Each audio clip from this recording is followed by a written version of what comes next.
Career 2008 থেকে তো national টিমে খেলছেন। শুরুটা অনেকে কিন্তু স্বপ্ন দেখে দেশকে রিপ্রেজেন্ট করা। ক্যারিয়ার শেষে কতটুকু প্রাপ্তি অপ্রাপ্তি কি মিলিয়েছিল আসলে গত মানে খেলা কয়েকদিনে? ধন্যবাদ আপনাকে। আসলে আহ, যখন আমি 2006-এ আমার ফার্স্ট ক্লাস ডেবিউ হয়, তখন চিন্তা ওইভাবে করি নাই যে বাংলাদেশ টিমের হয়ে এতগুলো টেস্ট ম্যাচ খেলতে পারবো। বাট এট দ্য এন্ড এখন যেভাবে বিদায় নিলাম, আমার কাছে মনে হয় যে আমি ভেরি মাচ হ্যাপি যে বাংলাদেশের হয়ে 39 টেস্ট ম্যাচ খেলতে পেরেছি। তো এটা আমার জন্য অনেক বড়, আমি মনে করি প্রাপ্য। কারণ আপনি বাংলাদেশের জন্য একটা টেস্ট খেলেন আর 50টা টেস্ট খেলেন বা 100 টেস্ট খেলেন, আপনি বাংলাদেশকে রিপ্রেজেন্ট করেছেন। এবং আমার মনে হয় যে আমি 10-12 বছর টিমের সাথে থেকেছি এবং টিমের হয়ে খেলেছি বিভিন্ন জায়গায়, বিভিন্ন দেশে। এটা আমার জন্য অনেক বড় একটা মানে প্রাইডের ব্যাপার ছিল, এবং আমি চেষ্টা করে গেছি যে আমি দেশের জন্য যতটুকু দেওয়ার এবং যেভাবে আপনার কন্ট্রিবিউশন করা যায়, সেটা ব্যাটিং করে হোক, কিপিং করে হোক, চেষ্টা করেছি আমি। মানে প্রয়োজনে, দলের প্রয়োজনে সেভাবে খেলা। তো আলহামদুলিল্লাহ, আমি হয়তো বা আরো বেটার আমার টেস্ট ক্যারিয়ার হতে পারতো, বাট এখন যেটা হয় নাই সেটা নিয়ে আসলে আমার এখন আফসোস করার আমি মনে করি না। কারণ যেটা হয়েছে আলহামদুলিল্লাহ। কোন মোমেন্টটা সবচেয়ে বেশি আপনাকে চেরিশ করে যে ওইটা দেশের জন্য ওই মুহূর্তটা আপনি ছিলেন বা ওটা পার্ট হতে পেরে সবচেয়ে বেশি ভাগ্যবান মনে হয়েছে? মানে মানে ক্রিকেট অন দ্য ফিল্ডে আর কি, ওভারঅল টেস্ট ওয়ান ডে। সব জায়গায় আসে। আহ, আমি 2011 ওয়ার্ল্ড কাপে আমার মনে আছে, আমরা যখন ইংল্যান্ডকে হারালাম চিটাগংয়ে, হারানোর পর আমরা যখন হোটেলে ফিরছিলাম, তখন আমার ওই ওই ওই রাতটার কথা আমার এখনো মানে আমার মাঝে মাঝে স্মরণ হয়। কারণ আমাদের খেলা শেষ হয়েছিল 10টার সময়, আমরা হোটেলে ফিরেছিলাম রাত 1টার সময়। মানুষজন রাস্তায় যেভাবে আমাদের জন্য ওয়েট করছিল, রাস্তায় শুয়েছিল, আমাদেরকে যেতে দেবে না, আমাদের সাথে তারা চেয়ার্স করবে। আমাদের পরে আপনি জানেন যে আর্মি থেকে লোকজন এসে ওই মানুষগুলোকে সরাই আমাদেরকে হোটেলে নিয়ে গেছিল। হোটেলের সামনে প্রচুর মানুষ ছিল। তো ওই রাতটা আমাকে এখনো মাঝে মাঝে নাড়া দেয় যে আসলে বাংলাদেশের মানুষ কতটা ভালোবাসে ক্রিকেটারদেরকে এবং ক্রিকেটকে ভালোবাসে। তবে এগুলো লং অপারেশনকে না করে দিলেন, নিশ্চয়ই সীমিত ওভার ক্রিকেট নিয়েও একটা পরিকল্পনা আছে আপনার, সেটা কি? দেখুন, আমি তো আগে বলেছি যে আমি টি-20 এবং মানে ডিপিএল এবং বিপিএলটা খেলবো। আমি এনসিএল টি-20টা খেলবো।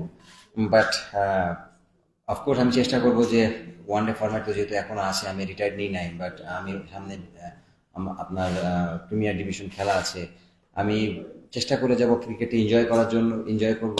এবং বিপিএলটা চেষ্টা করব ভালো পারফর্ম করার। আসলে যেখানে খেলে না কেন, একটা ব্যাটসম্যান হিসেবে যদি আপনি রান না করেন, নিজের যে আত্মতৃপ্তি, এটা আসে না। সো চেষ্টা করবো ওই জায়গা থেকে যে নিজের আত্মতৃপ্তি নিয়ে এবং আহ, ভালো ক্রিকেট খেলা। আসলে কিন্তু ভাই অনেকদিন ধরে তো ওপেনিং করছেন, আসলে অনেক ওপেনিং পার্টনার পেয়েছেন। আপনার ক্যারিয়ারের সেরা ওপেনিং পার্টনার কে কি করবে? তামিম ইকবাল ডেফিনেটলি। কারণ আমি তামিম সব থেকে বেশি সাকসেস ছিলাম এবং আমি এনজয় করতাম ওর সাথে ব্যাটিং। সব থেকে বড় জিনিস হচ্ছে যে আমার উইকনেস, আমার স্ট্রং, আমি ওর সাথে শেয়ার করতে কখনো আমি শাই ফিল করি নাই। আমি সবসময় তাকে আমি বলেছি যে আমি যখন ব্যাটিং করেছি যে আমার এখন স্ট্রাগল করছি বা এই টাইমটা আমার জন্য খুব ডিফিকাল্ট মনে হচ্ছে, ও জিনিসটা আমার সাথে বুঝছে। তো এই জিনিসটা ভেরি ইম্পর্টেন্ট যে একটা পার্টনারের সাথে আপনার যখন আন্ডারস্ট্যান্ডিং ভালো না থাকবে, আপনি মানে বেশি দূর আসলে ক্যারি করা যায় না। সবাই সবার মতো যদি ওপেনিং খেলতে থাকে, ডিফিকাল্ট। তো আগে দুজনে আন্ডারস্ট্যান্ডিং হতে হবে, তারপরে আমার পার্টনারশিপ ভালো হয়। সাকিব, তোমার লাইটটা একটু লাগতেছে। বাপি, কিন্তু ভাই আপনি তামিম কালেকশনের কথা বললেন, তামিম কালেকশনের খুলনায় আপনাদের একটা মানে রেকর্ড করা জুটি ছিল, সেই জুটি থেকে আরেকবার একটু রিকল করতে পারবেন? মানে ওই সময়টা কি ছিল বা এই জিনিসটা কি এখন আপনার মানে একটা উল্লেখযোগ্য জিনিস কিনা? দেখুন, আমার মনে আছে 2015-এ ওয়ার্ল্ড কাপে আমি যখন খেলে আসি, আমি খুব ভালো খেলেছিলাম না ওয়ার্ল্ড কাপ। আমি জানেন যে আমি হঠাৎ করে ওয়ার্ল্ড কাপে গেছিলাম। আসার পরে কিন্তু আমাকে নিয়ে অনেক কথা হচ্ছিল যে আমি কেন টিমে থাকবো, এই থাকবো। তো আমাকে চান্দ্রিকা হাথুরু সিং খেলার আগের দিনই কিছু কথা বলেছিল, যেটা আমি একটু প্রেশারে ছিলাম খেলাটা নিয়ে। আমি ফার্স্ট ইনিংসে 150 করেছিলাম। তারপর আপনারা দেখেছেন যে আমি কিপিংও করেছিলাম 150 ওভার্স। তো আমি মানে আমি ভেরি টায়ার্ড ছিলাম আসলে ওই গরমের ভিতর। তো আমি আর তামিম যখন স্টার্ট করি, আমরা তো অলমোস্ট ওই টেস্ট ম্যাচ হারের অবস্থায় ছিল। তো আমি আর তামিম যখন 100 রানের পার্টনারশিপ হয়ে যায়, তখন আমরা কথা বলতেছিলাম। তামিম আমাকে বলতেছিল যে দোস্ত, আমি আর তুই পারি টেস্ট ম্যাচটাকে ড্র করতে। আমরা যদি আরেকটু কষ্ট করি, আমাদের জানি কষ্ট হবে, কিন্তু আমরা আরেকটু কষ্ট করলে টেস্ট ম্যাচটা হয়তো আমরা আরো কাছে, ড্রয়ের কাছে নিয়ে যেতে পারবো। এইভাবে খেলতে খেলতে যখন দেখলাম যে 200 হয়ে গেছে, 250 হয়ে গেছে, তখন আমরা চেষ্টা করলাম যে না, আমরা এই টেস্ট ম্যাচটা, তখন বিশ্বাস আমাদের ক্রিয়েট হয়ে গেছে যে না, আমরা টেস্ট ম্যাচ ড্র করবো। এইভাবে আসলে পার্টনারশিপটা বিল্ড হয়েছিল। তবে এক পর্যায়ে তো শেষ করলেন, তো একবার যখন খেলবেন বসে থাকবেন, তো ভবিষ্যৎ পরিকল্পনা কি থাকে ক্রিকেট শেষ হওয়ার পর? ক্রিকেট শেষ হওয়ার পরে আসলে এখন তো ধরেন ওপেন সবকিছু, আমি বলেছি যে আমি এখন ম্যাক্সিমাম টাইমে অস্ট্রেলিয়াতে থাকি আর থাকতে হবে, কারণ আমার ফ্যামিলি ওখানে, সবাই ওখানে। ওখানেও ক্রিকেট আমি খেলতেছি, প্রিমিয়ার ডিভিশন ওখানে অস্ট্রেলিয়া খেলতেছি একটা টিমে। ওখানে একটা কোচিং একাডেমি দেওয়ার প্ল্যান আছে, অলরেডি এটা নিয়ে আমরা কথাবার্তা চলতেছে, কাজ করতেছি আমরা। হোপ সুন হয়তো বা এই বছর নেক্সট ইয়ারের দিকে আমরা ওটা স্টার্ট করব। এবং আমি চাই যে আমি ক্রিকেট ছাড়ার পরে যেন ক্রিকেটের সাথে থাকতে এবং আরো বেটার ক্রিকেট নলেজ নিয়ে কাজ করতে। যেহেতু অস্ট্রেলিয়ান আপনারা জানেন অনেক মডার্ন সবকিছু, ওখান থেকে সবকিছু হয় আসলে, মানে ক্রিকেটের যত অ্যানালিস্ট সবকিছু ওখান থেকে হয়। আমি চেষ্টা করবো যে ওখানে বড় বড় লেভেলে কাজ করা, কোচিং স্টাফদের সাথে বা তাদের সাথে নলেজটা নেওয়া। ভবিষ্যতে যদি কখনো সুযোগ হয় বাংলাদেশের হয়ে কাজ করা, আমি নিজেকে অনেক সৌভাগ্য মনে করবো। তৌফিক, নির্মল ভাই, আপনি অবসর নিলেন, এই সিজনে আরেকজন অবসর নিয়েছে ফরহাদ। মানে অনেকদিন পর্যন্ত বাংলাদেশে মনে হচ্ছিল যে এই অবসরটা আসলে কেউ নিতে চায় না আর কি। মানে আপনারা যে এই সংস্কৃতিটা শুরু করলেন, আপনার কি মনে হয় কিনা যে এটা একটা ভালো সংস্কৃতি বা অবসর এখন থেকে আসলে নেওয়াই উচিত, যে আপনাদেরকে বিদায় দেওয়া হলো BCB র পক্ষ থেকে? না দেখুন, প্রথমত ধন্যবাদ বিসিবি কে, কারণ আমি যখন বিসিবি কে প্রপোজটা দিই তারা খুব মানে উইলিংলি জিনিসটা নিয়েছে এবং পজিটিভলি জিনিসটা নিয়েছে। কারণ আমি জানি আসলে আমি হয়তো আর 2টা বছর খেলতে পারতাম, বাট 2টা বছর আমাকে অনেকেই বলেছে যে ভাই আপনি আরো 2টা বছর খেলতে পারতেন। বাট আমার প্রশ্ন হচ্ছে যে 2টা বছর পরে আবার হয়তো সে বলতে পারতো যে ভাই আপনি কবে খেলাটা ছাড়বেন। তো আমার কাছে মনে হয় এই কথাগুলো শোনার থেকে আমার খেলা নিজের থেকে আমি এখন বুঝছি যে না, আমার চলে যাওয়াটা বেটার। এই জন্য আমি আসলে ডিসিশন নিয়েছি, কারণ সম্মান থাকতে থাকতে আসলে নিজের বুঝটা ইম্পর্টেন্ট, বোঝা যে আমি কখন এখানে শেষ করতে চাই। আর সামনে তো অনেক প্লেয়ার আছে, তারা খেলবে বাংলাদেশে। আসলে আমাদের দেখেন টেস্ট ক্রিকেট অলমোস্ট আমাদের ক্যারিয়ার শেষ, আমাদের জায়গায় নতুন একটা ছেলে আসবে, তো অনেক তার জন্য লং অপরচুনিটি থাকবে। আমার মনে হয় যে এটা অনেক কিছু চিন্তা করে আসলে ডিসিশন নেওয়া।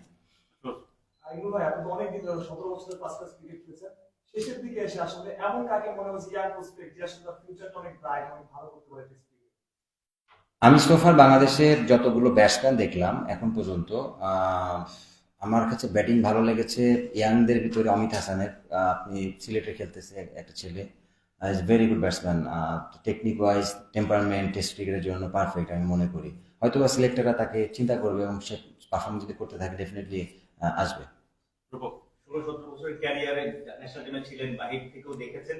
আপনার সেরা ক্যাপ্টেন কে, সেরা কোচ কে, আর কোন কোচ মনে হচ্ছে যে আপনাকে বুঝেছে কম, আপনার পোটেনশিয়ালটা আসলে কাজে লাগাতে ব্যর্থ হয়েছে? এটা একটা ডিফিকাল্ট কোশ্চেন করলেন ভাই, যে সেরা কোচ, সেরা ক্যাপ্টেন। আসলে সেরা ক্যাপ্টেন সবার সাথেই খেলেছি আমি, মুশফিক থেকে শুরু করে আশরাফুল ভাই থেকে শুরু করে লাস্ট খেললাম মাস্টারি ভাইয়ের সময় পর্যন্ত। ওভারঅল আপনি যদি আমাকে বলেন যে ভালো ক্যাপ্টেন বাংলাদেশের হয়ে কে করেছে, আমি বলবো সাকিব আল হাসান। কারণ ওর সময়তে খেলে আমি আমার রোলটাকে আমি বুঝতে পেরেছিলাম। আমার সাথে ডিসকাশন করতো ওপেনলি সবকিছু, যে কি আমার রোল বা আমাকে কিভাবে খেলতে হবে। আহ, চান্দিকা হাতুরু সিং, আমি আবারও বলছি যে এটা অবশ্যই ও অনেকের কাছে প্রশ্নবিদ্ধ কোচ, বা এবার অ্যাজ এ টেকনিক্যাল কোচ হিসাবে অনেক ভালো কোচ ছিলেন। কিন্তু আমি এখানেও আবার বলছি যে হয়তো বা তার অ্যাটিটিউড অনেক প্রবলেম ছিল, অনেকের সাথে হতো না, বাট আমি ওনার কাছ থেকে অনেক কিছু শিখেছি অ্যাজ এ একটা ব্যাটসম্যান হিসাবে। আহ, ওই দিক থেকে বলবো যে এই দুজন আমার আমার আমার আমার মনে হয় যে আমার কাছে ভালো লেগেছে। কোন কোচ আপনাকে বুঝেনি? বোঝে নাই, বোঝে না এরকম না আসলে। আমি একটু কোচদের থেকে দূরে থাকতাম, এই জন্যই থাকতাম হয়তো বা একটু কথা বেশি বেশি বলতাম না কোচদের সাথে, এত বেশি আহ, মানে কোচ ওরিয়েন্টেড হতে চাইতাম না। আমি সবসময় প্ল্যান ছিল যে আমি ভালো খেলবো, ওর সাথে কোনো কিছু যদি পজিটিভ কিছু নেয়ার থাকে আমি নিবো, দ্যাটস ইট। এর বাইরে আমি কিছু চিন্তা করতাম না। ইমরুল ভাই, বিপিএল লম্বা সময় ক্যাপ্টেন্সি করেছেন, অনেকগুলো ট্রফি জিতেছেন, ক্যাপ্টেন্সিটা কেমন মনে করেছেন? এনজয় করেছি কুমিল্লা যখন ছিলাম, তখন তো কুমিল্লার ক্যাপ্টেন্সি অনেক এনজয় করেছি। কুমিল্লা আপনি জানেন যে অ্যাজ এ বিপিএল টিম হিসাবে ডেফিনেটলি একটা প্রফেশনাল টিম ছিল। ওই দিক থেকে আমাদের প্লেয়ার ওয়াইজ সবকিছু ছিল একটা হাই কোয়ালিটি সবকিছু। তো ওই দিক থেকে অনেক এনজয় করেছি।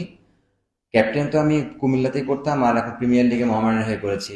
এই বছর হয়তো ডিফারেন্ট কোনো টিমে করব। তো এনজয় করি, খারাপ না, আসলে ভালোই লাগে।